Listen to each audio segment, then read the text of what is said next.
Hey friends, how's it going? How's everybody doing today? Peace, love, and equity to you. Peace, love, and equity to you. I wanted to come on and rap with the people for a little bit and finish doing some reading here and giving some insight and wisdom on this covenant of good faith and fair dealing. Sorry, I just got through with the walk. I'm kind of sweaty, but I'm trying to be efficient with my time. Hope everybody's doing good. It's beautiful here in Kentucky. There is not a single chemtrail in the sky today. I just have to share this because I believe it's a miracle. And I have been praying over our state, over my county, over my city.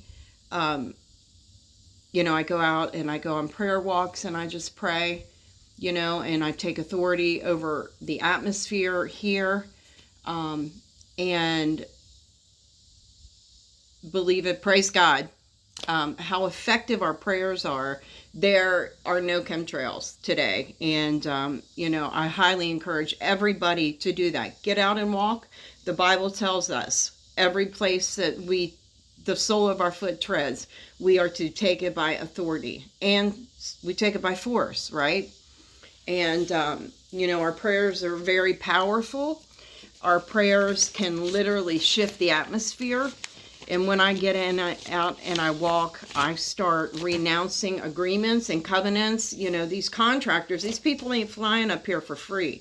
Amen. Whether they are in agreement with a third-party agency, a government agency, an entity, a corporation, a trust agreement, it doesn't matter. I renounce every single agreement out there, and I cast it down for the glory of God. And it's working. Praise the Lord. But I wanted to come on today and I wanted to talk to you about, read this segment piece out of this covenant, out of this LexisNexis commentary, which LexisNexis, they are a data mining company. They are hosted in over 150 countries worldwide. They are utilized for their legal research and their analytics tools that they have inside their platforms. And, they're a huge, research company, I guess. And, I do want to add, this is not legal advice. This is not any kind of tax advice. I am just a sister and a friend here to spread abroad some lawful advocacy, right? Because our rights are incredibly, incredibly important, right?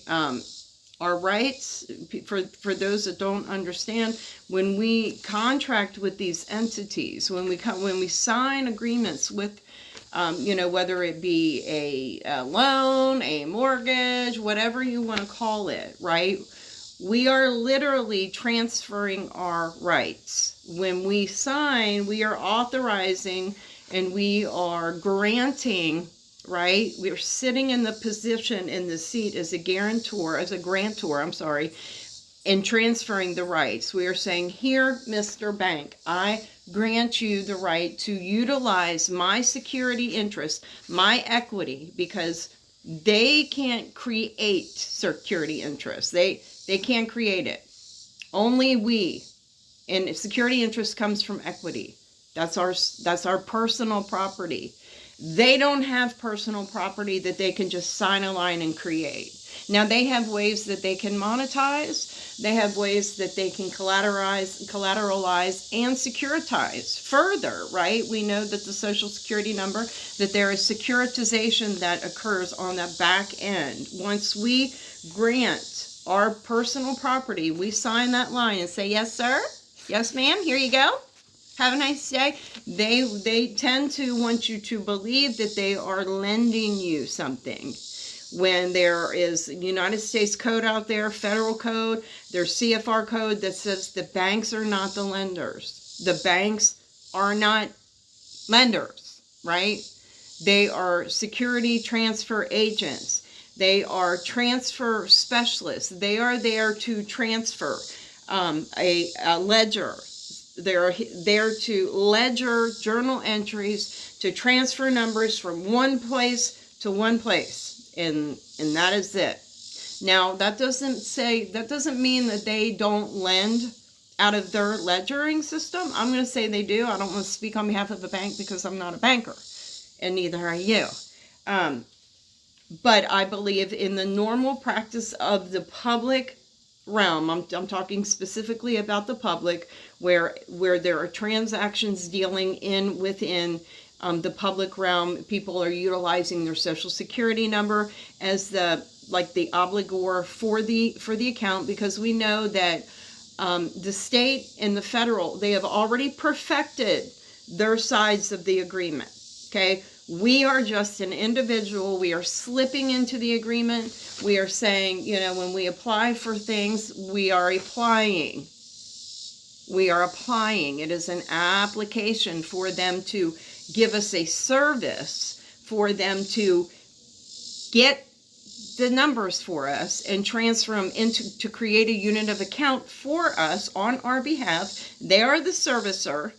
Okay, they are servicing what? They are servicing the account, and that is by agreement. Okay, and I want to add that, the foundation, and what I have been sharing, reading this document, the foundation, level 1, ground zero for every single agreement that we enter into, there must be good faith and fair dealing. That is a maxim of equity. That is,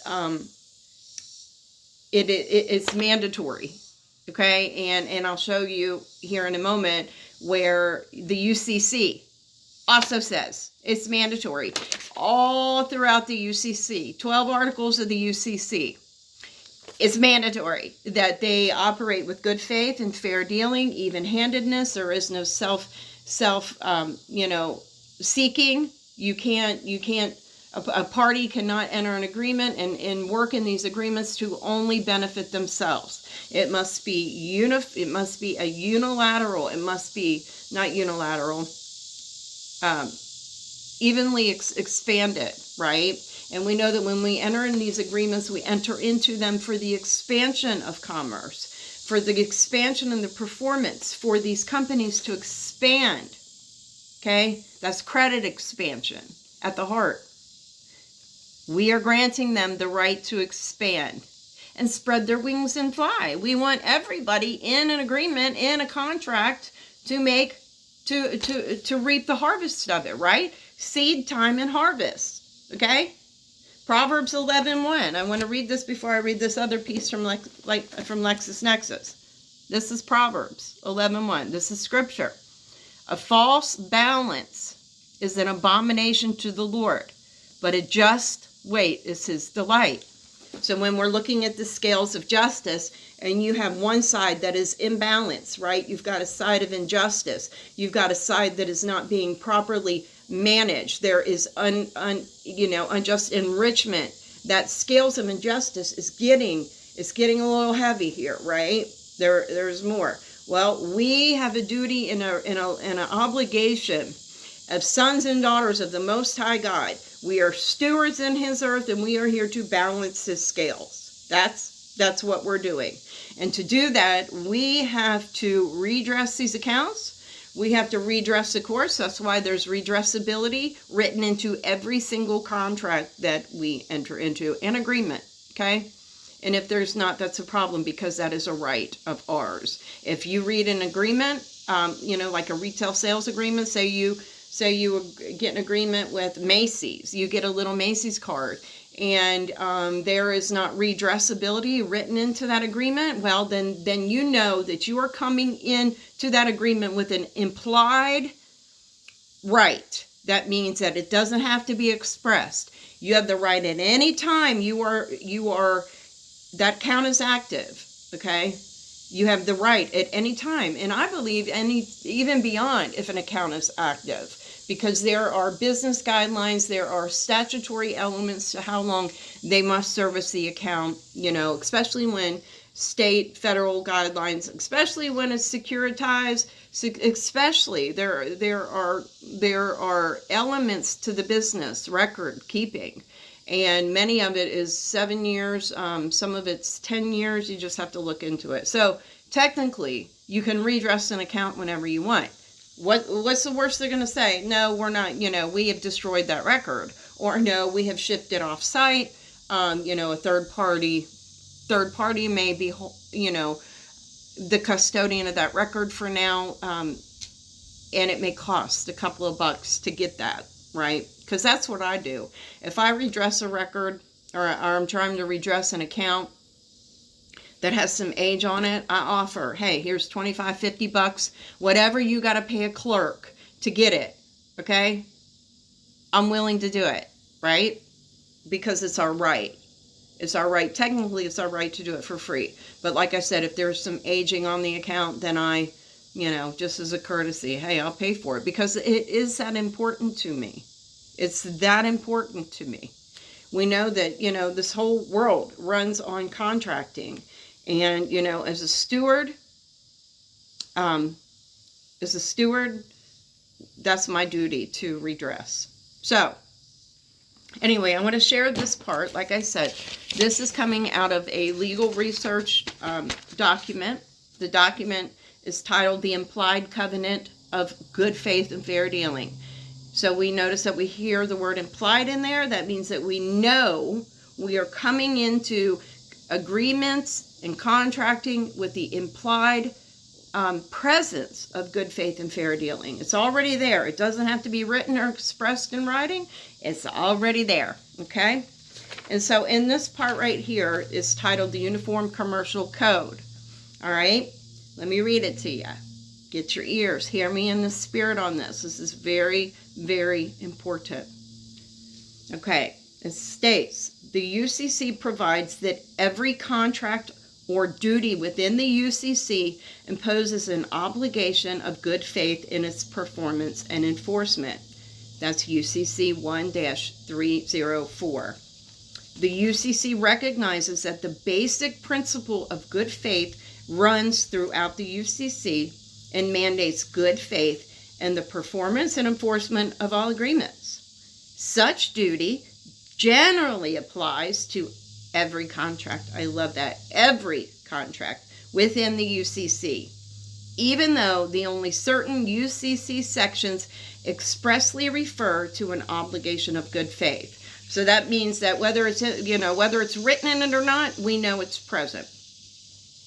While such an obligation does not provide the basis for an independent cause of action under the UCC, a failure to perform or enforce a contract or any contractual duty or obligation in good faith constitutes a breach of contract. I want to repeat that to you. A failure to perform or enforce. Who are we? We are the enforcers, okay? We are enforcing our rights, standing on this covenant.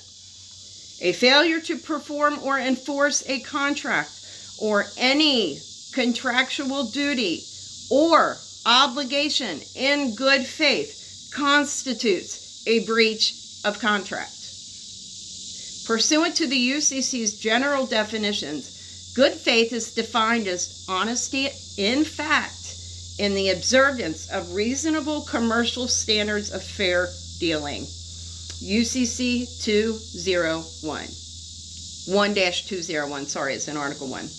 A similar definition is also used in Article 2. Article 2 is the sales article.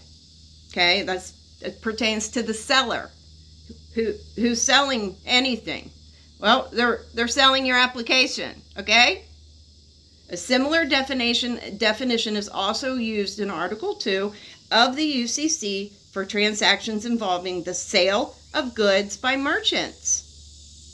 See UCC 2-103. When a contract permits a party to exercise discretion in its performance, that's written all throughout the articles of UCC, exercise discretion in its performance.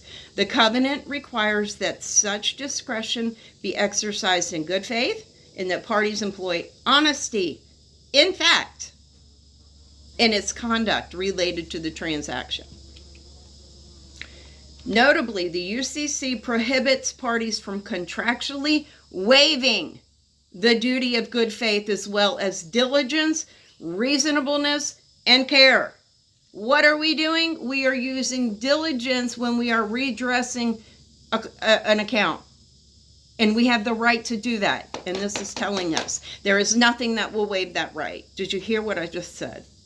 However, parties may still agree to set forth the applicable standards by which their performance of the agreements will be measured. So that means, the banks may say, well, I want you to perform a specific way. I want you to reach in your pocket and pay with Federal Reserve notes. They may speak that out.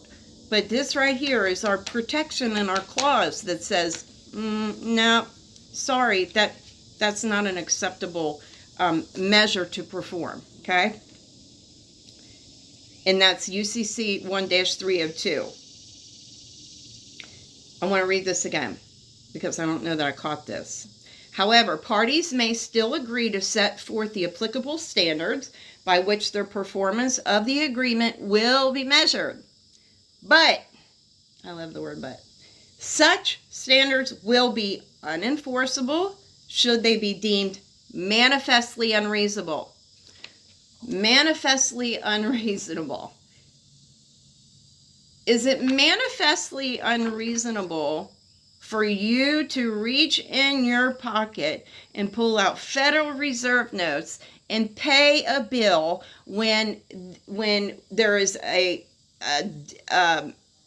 different financial network in operation? Credits, instrumentality.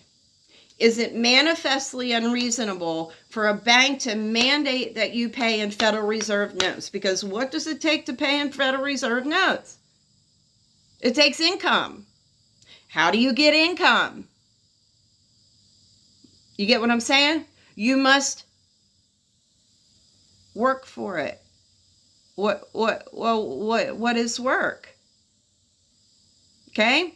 What is work? When there is already a currency, we know what a currency is, right? When there is already a money, what is money? When there is already a credit there that can be utilized by instrumentality to handle the account. Okay, so keep that in mind. And the last sentence here, it says, therefore, counsel will not be able to avoid the UCC's requirement of good faith by disclaiming it or including unreasonable standards of conduct in the client's agreement. This is one of my favorite parts of the whole section. There's more protections. For more on implied warranties under the UCC. See the Uniform Commercial Code, Article 2, which is one of my favorite sections. That's the sellers, right? Implied warranties. There are implied warranties drafted all throughout the Uniform Commercial Code, okay? And UCC Article 2A, express and implied warranties. Article 2 governs leases. And who are we to a lease? Okay? We have the ability to lease our goods back to the creditor and allow them to sell it. Okay? So the leases, Article 2A, very much applies to us. If it is a recurring event, if it is a recurring trade, okay? Article 2A applies to the individual. Who's the individual? Me. You. Okay?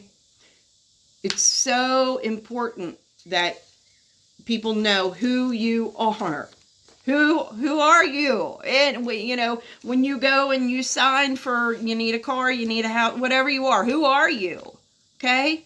Who are you sitting at that round table? What are you to the paper? Because you are not the paper. Okay? This is completely, the paper is the legal. It's the legal system. We are the lawful. Okay? We are the people. We are the equity on the land. And essentially, we are floating this whole entire paper system here. Okay? The UCC is what governs the whole entire paper system. All of it. The UCC doesn't govern me. No, sir, and no, ma'am. Never will. Okay? I am the individual. I actually have authority. I actually have a right to tell my people who I am partnering with, or who I come into agreement with, who I transfer my rights to, my security rights and my interests. I have the right under the UCC, which has been adopted by every state in the union. So you would need to search out your UCC for your state. Kentucky is under KRS code 355 and on down. Okay. But you have to know, you can't just assume. And another thing that I want to add, a lot of people, they add, when they sign UCC 1-308, okay, when we look at 1-308, what is 308? Okay, UCC 1-308 is the performance or acceptance under reservation of rights. But do you understand? You are not a piece of paper. That does not apply to an individual. That does not apply to the living man or the woman. UCC 1-308. So technically, when you are putting that under your name and you are reserving your rights, which you are absolutely free to do, okay, but you add UCC 1-308 as a protection under there, they're looking at you like you are a fool. And I just have to say that, because you are not a piece of paper. A piece of paper does not govern your rights. A piece of paper will not protect your rights. UCC 1-308 is not going to protect you, the living being, the man or woman, is not going to protect your rights. And I see it on a lot of court documents. I see it on a lot of cases that I read. And not many. A lot of the older cases, they didn't. And I think it's become like a new thing, right? I think it's... And I'm going to say it's very sovereign citizenish to put on your legal documents UCC 1-308. Now I can see if you are dealing with the bank, if you are dealing with an institution or a financial institution, and you are explicitly redressing an account with financial encumbrances on it, then absolutely UCC 1-308. Okay. But UCC 1-308 does not protect a human being, okay? And I say that out of love, and I'm not, I had to be corrected on that. I had to be corrected. The laws don't apply to us, my friend, okay? We are a free people, all right? I think it's 2 Corinthians 3 verses 24. The law of liberty is in Jesus Christ. Okay? And we have there are moral laws still today, right? There are moral laws that we must adhere to, which are universal and natural in nature. That is the laws of God. We are not to kill, we are not to steal, we are not to inflict harm on anybody. The royal law says that you are to love God above all else with all your heart, soul, and mind. And Jesus says to love your neighbor as you love yourself. Literally, that's our law. Okay, when you want to start talking about laws and how they apply, all right, that's our law. But when people get on these social media websites or social media platforms and they start talking about these statutes and these codes and these laws that govern and blah, blah, blah, blah, blah, don't be deceived. Do not be deceived. Okay? We are a free people, and we are free because of what Jesus Christ did on that cross. Whether you believe it or not, I don't judge you. Whether you believe it, you will soon find out one day. Okay? There are where the laws, the laws of sacrifice, Old Testament. There had to be the letting of blood for the forgiveness of sin, right? That and that's in the Torah. Jesus fulfilled all of that. But the moral laws, they are still in application today. All right? But I just had to say that. And the UCC 1-308 is very, very, is very important. In anything, what I would utilize if I wanted to sign any kind of protection under my name, I always do, all rights reserved. That's it. That's enough right there to say, if you try to bring an infraction upon my rights, I am going to file a claim against you. Period. And all rights reserved protects us, right? Like all. You have to understand the etymology of these words. All includes any, right? But if I wanted to use any kind of, UCC, it's a code, it's codified by the state. If I wanted to use any of that, I would use 1-304, which is the obligation of good faith. Okay? Because I know that if there is not good faith inside the agreement, okay, this credit card, say it's a credit card, if a credit card company did not disclose to you that they are selling your instrument, that they are utilizing your rights, that they are, yes, some of them mention assignment, right? Okay. All right. And we agree to that. But they are reaping the sale of your signature without your knowledge and your consent. That does not constitute the covenant of good faith and fair dealing. Therefore, that is a breach. That is a breach. Okay? And it's a breach of agreement. Technically, it's not a contract until we receive a statement in the mail and we authorize. Okay? All right.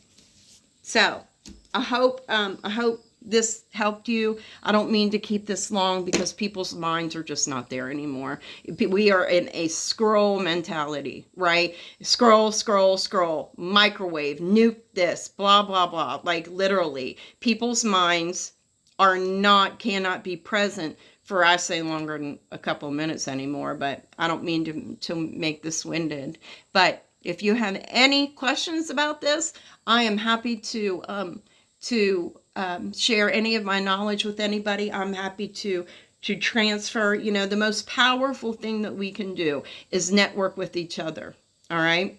That is the most powerful thing that we can do is network. The most powerful thing that we can do as brothers and sisters is unite. Okay. Because when we unite, we have more rights. Do you understand that? When we unite and in unified, we have more rights. Love to you.